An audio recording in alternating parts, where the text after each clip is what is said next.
बर्तमान एम जो मौलिक दाबी थिला जो दुईटा कथा थिला दुईटा कथा करने सरकार राजी होती बर्तमान आज धर्मेन्द्र प्रधान तो इस्तफा है मुझे भावी प्रथम पर्याय आंदोलन बर्तमान परिसमाप्ति घटो जहाँपर आंदोलन हम बर्तमान जो माड़ होती सुप्रीम कोर्ट रे आउे सोमवार दिन शुणाणी भी हम यो क्रोधपूर्ण आचरण होती आक्रमण पुलिस कर कि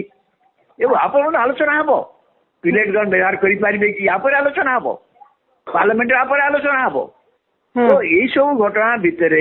विरोध दल जहाँ करने कथा करेंगे किंतु जो आंदोलनकारी मान प्रथम पर्याय सोसाइटी पेपर लीक हबनी सर धर्मेन्द्र प्रधान इस्तफा पर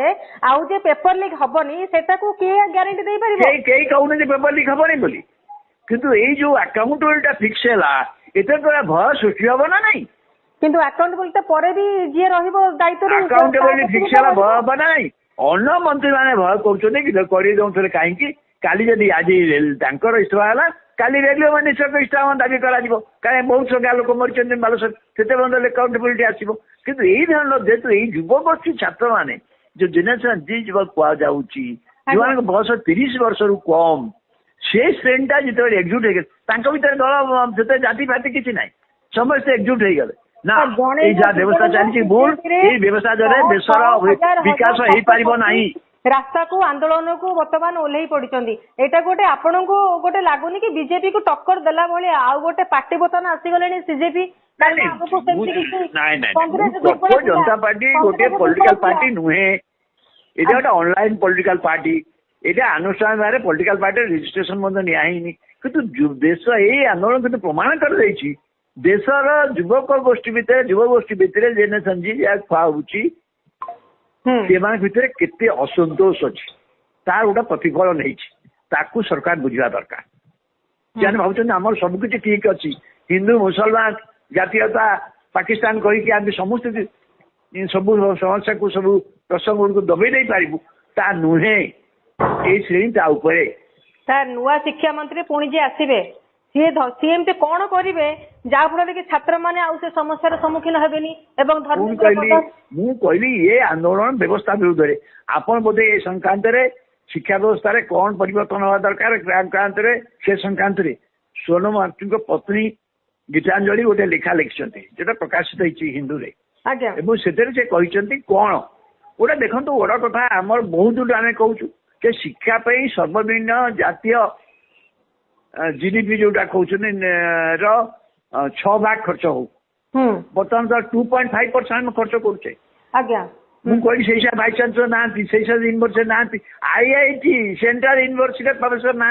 ओडिशा यूनिवर्सिटी कॉलेज मानक अधा प्रोफेसर ना स्कूल आम कर जड़े शिक्षक 500 स्कूल अच्छी जो जड़े शिक्षक ये जो व्यवस्था अच्छी कहीं अच्छी रिसोर्स नहीं कहीं अच्छी आम युवगोष्ठी बाहर को जाऊ चाहते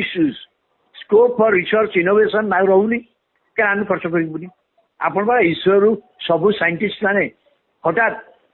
100 साइंटिस्ट इस्तफा देकी प्राइवेट ऑर्गेनाइजेशन चलीगले कहीं गले क्या सरकारी व्यवस्था ये मानक जो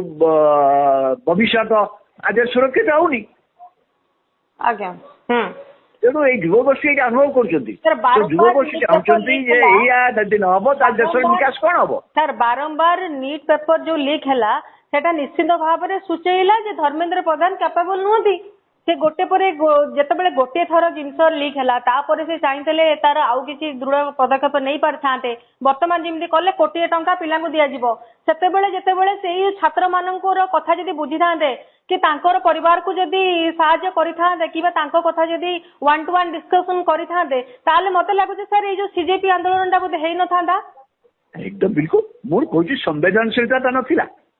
आज्ञा अहंकार अहंकार आज्ञा अहंकार मु तो धर्मप्रधान के इस्तफा मु दुखित काहेकि ओडिशा लोक हिसाब से सी ओडिशा नेता